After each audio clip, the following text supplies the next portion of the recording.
আপনার treasurer office এই অবস্থায় ডাকসুকে কোনো সহযোগিতা করবে না আর্থিকভাবে, এটা আমরা বলি না।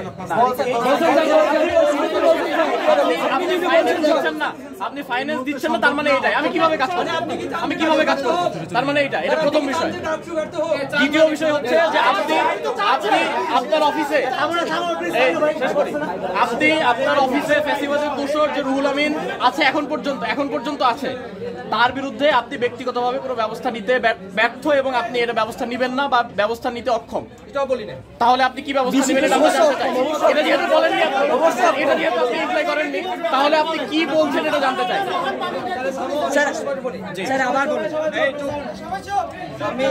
আমি বাজেটের ব্যাপারে বলেছি, আমাকে যেভাবে বাজেট দেওয়া হয়েছে সেই বাজেটের আওতায় আমার যে আয় ব্যয় তোমাদের হিসাব দিয়েছি, এই অবস্থায় আমার পক্ষে কোনো কিছু করা সম্ভব না। আমরা ভাইস চ্যান্সেলর স্যার আসলে আমরা মিটিং করে আমরা কি করতে পারি, আমরা তখন তোমাদের সাথে বসে আমরা কথা বলে ঠিক করবো। তো এই ব্যাপারে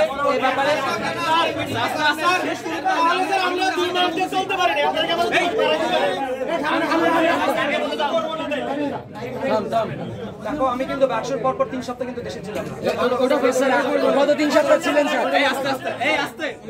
আচ্ছা, হচ্ছে যে আমার অফিসের ব্যাপারে রুহুল আমিন সাহেবকে এই মুহূর্তে আমার এখানে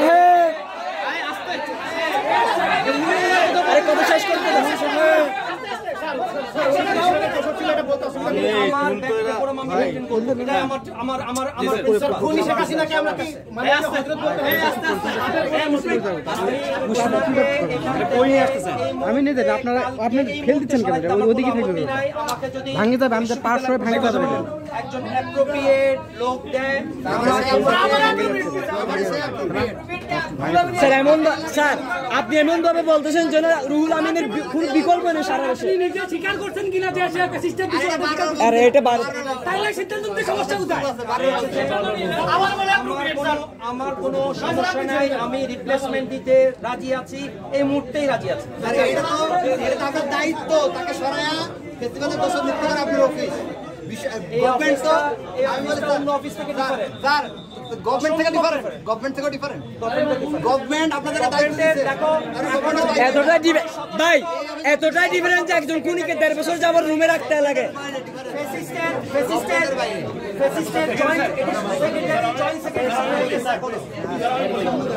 আমরা যে আলোচনাটা করলাম খুব বেশি ইফেক্টিভ হলো না। আমরা আমাদের দিক থেকে যে বিষয়গুলো জানতে পারলাম, আমি এর আগে যে 2টা কথা বলছি, এই 2টা কথাই যে আমরা 5 তারিখের আগ পর্যন্ত কোনো ফান্ড পাচ্ছি না ট্রেজারার অফিস থেকে। এটা তো আপনি বলছেন যে 5 তারিখের আগে ওকে, আপনি আমাকে আর একটা ইনস্টিটিউশন দেখেন বিশ্ববিদ্যালয়ের যেটাতে কোনো বাজেট ছাড়া চলছে, যেটাতে কোনো ধরনের কোনো ফান্ড নাই, আর একটা ইনস্টিটিউশন দেখেন আছে। আমার প্রত্যেকটা খাতে নির্দিষ্ট পরিমাণ বাজেট অ্যালোকেট করা থাকে, শুধু ডাকসু ছাড়া, শুধুমাত্র ডাকসু ছাড়া। আমরা এটা মেনে নিব, কিভাবে আমরা আদায় করবো সেটা আমরা পরবর্তী সময় দেখবো। শিক্ষার্থীরা জানলো যে ডাকসুতে এখন পর্যন্ত বিশ্ববিদ্যালয় থেকে কোনো ফান্ড নাই, এটা বিশ্ববিদ্যালয়ের শিক্ষার্থীরা জানলো, তাদের এক্সপেকটেশন আমাদের কাছে এটার উপর ভিত্তি করে থাকবে। আমাদের ডাকসু খাতে কত টাকা আয় হয়েছে, কত টাকা ব্যয় হয়েছে আমরা তোমাদেরকে জানিয়েছি। ঠিক আছে। দ্বিতীয় বিষয় হচ্ছে যে রুহুল আমিনের ব্যাপারে আজকে এখন পর্যন্ত আপনি ব্যক্তিগতভাবে কোনো ধরনের আপনার অফিস থেকে কোনো সিদ্ধান্ত নিতে পারবেন না, পারছেন না।